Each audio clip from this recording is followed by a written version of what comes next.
Hello there. I'm Scotty. Going out. Welcome back to Top 10 Tuesday. And today we're talking about the top 10 movies starring wrestlers. Now, to specify, starring means that a wrestler has to be one of the main roles in the movie. Can't be a cameo, can't be a walk-on role.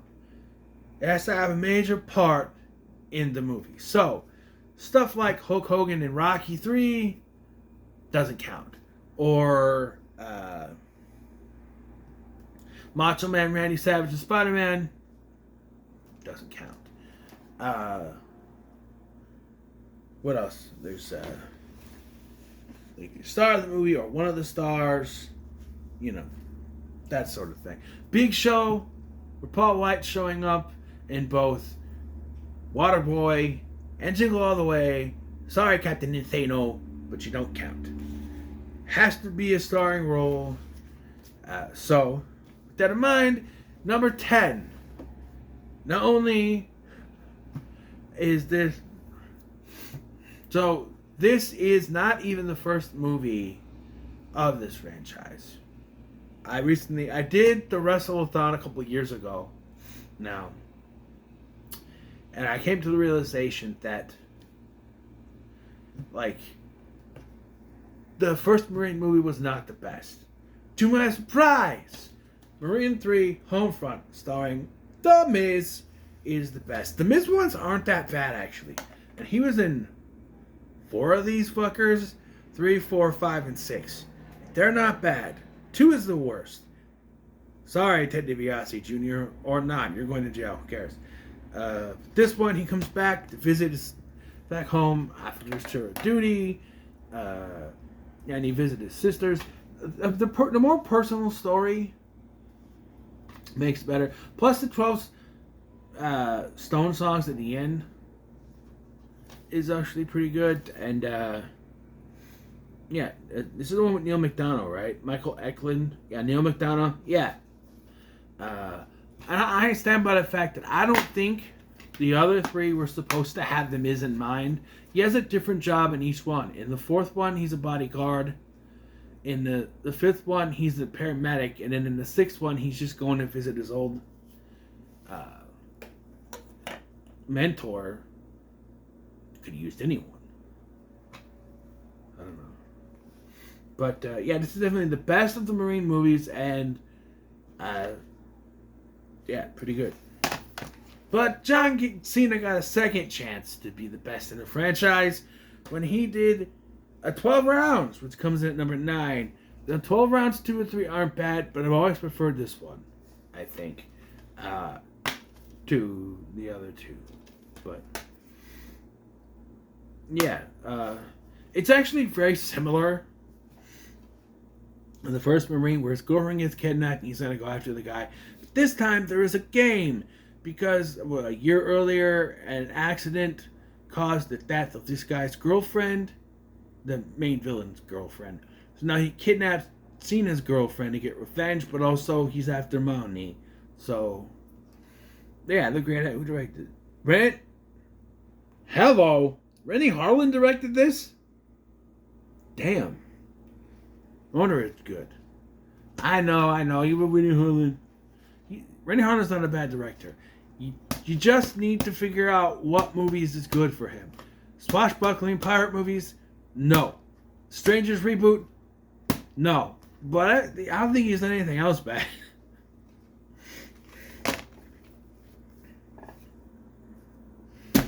Alright, so number 8 is The Longest Yard. Now, I have to defend this. But wait a minute, this is a bunch of cameos. Well, the Great Khali does have a character that does a lot in this. But most notably, you have Kevin Nash, Stone Cold, and Goldberg's in this? Goldberg's in this, right? Yeah, he's right there. Yeah, that are all main characters in this. So, I count it. Okay? And, you've seen this movie. Paul Crew, he gets put in jail for drunk driving. He's put in a prison for drunk driving and stealing a car, I guess. But So he's forced to put together this football team to face the guards, and there's wrestlers on both sides. Great Khali and Goldberg on one side, and Stone Cold and Kevin Nash on the other. But, yeah. Alright, number 7, I'd at least have one of these in here. And this is Guardians of the Galaxy. Dave Bautista as, I almost said Groot. Drax the Destroyer. This was the movie nobody thought was going to do good. When this was announced, they're like, really? We're doing that? It wasn't a well-known product, a well-known comic book at the time. Not really, compared to the other ones they were throwing out. This and Ant-Man were the two that they're worried about. And then they used those as, oh look, Eternals. You weren't too sure about those, but then Eternals, but these weren't almost 3-hour movies of characters we had no investment in. You have to give us some leeway, okay? I squeaked. These, yeah, ragtag group of guys from outer space, make it all better. Come on, come together and save the galaxy, the Guardians of the Galaxy. And Batista's a big part of that. Alright, number 6, give us Roddy Piper's contribution to this list. They Live by John Carpenter. So, John Nada, played by Roddy Piper, is a homeless man who comes across a pair of sunglasses that shows him that a lot of people in the world are an alien species that plan to take over the world. So, with the help of Keith frickin' David, to try to save the world from this. And, it's really kind of up in the air, the ending to this movie, because, yes, they're shown to the entire world, but what else? And look at how many aliens there actually are. Did they really save it? Or they did just kickstart, the Earth being completely taken over now? Maybe they're like, fuck it, and just start shooting at the humans, I don't know. One alien dude was having sex, so I don't know. Or was that alien chick that was having sex? I don't know. But I've always loved this movie. Alright. Number 5. The Rundown, which I think is an underrated action flick with The Rock. One of his first. He did Scorpion King first. Then this one, then Walking Tall. But, yeah. So what it is The Rock, he basically plays a bounty hunter who has to go all the way to South America to get Sean William Scott. But Sean William Scott is actually down there looking for a treasure called the Gato. And Rosario Dawson is there, and there are these fruit that make you hallucinate, and little Aborigine dudes that can kick your ass, and Christopher Walken's down there. It's a fun little action flick. I recommend it. Alright, number 4, I had to add this one. Fast 5. Yes, The Rock is back again.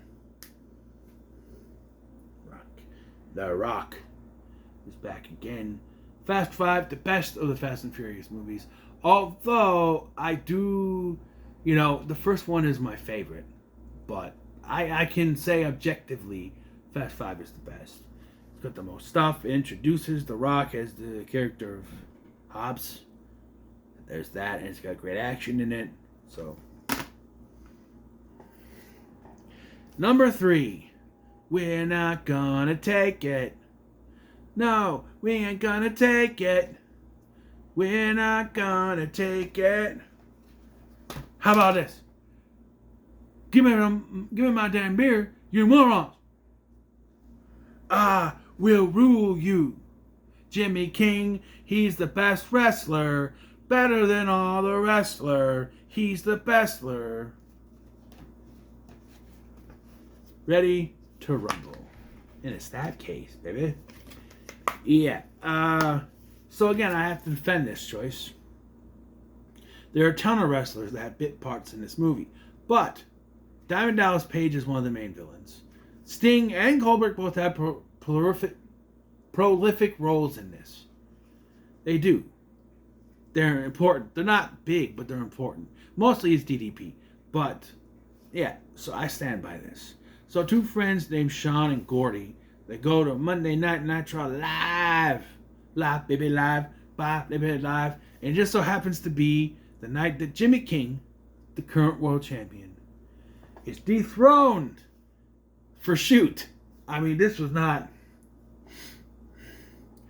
The only thing with this movie is that they make it look like everything in the wrestling world is real. They don't break the kayfabe, so to speak. So, like, it's not a work that they... Like, Jimmy King loses the title and he's fired. Because that's how it works. Contracts aren't a thing. Though contracts don't matter anyway.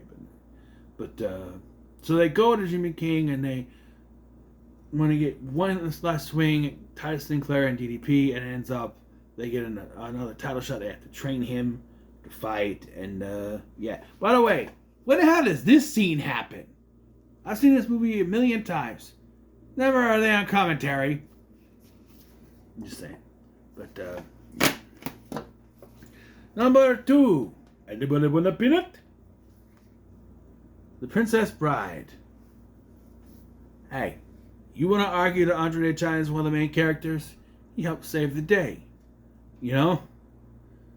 I figured there were 4 of us. If we ever find a lady. Hello, lady.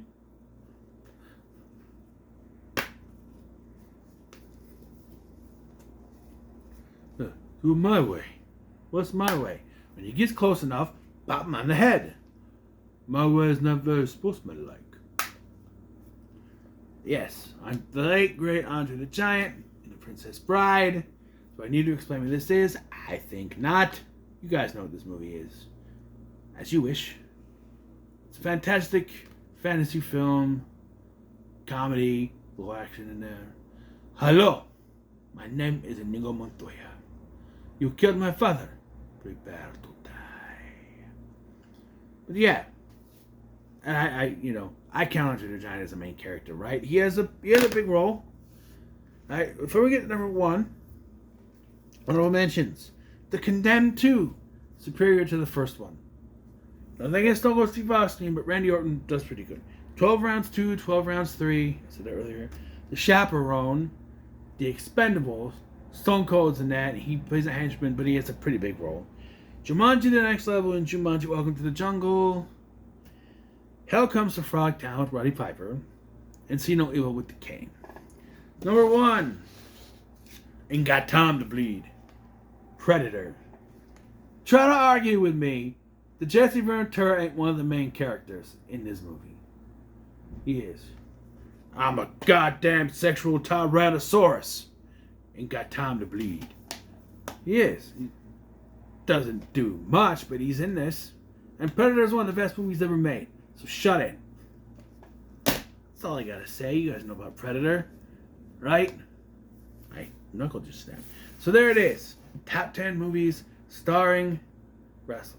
So, what are your thoughts on this list? In the comments, make sure you like, share, and subscribe. Thanks for watching. I'm Sky, and I'll see you in the next one. Where is I keep forgetting to get the clicker ready.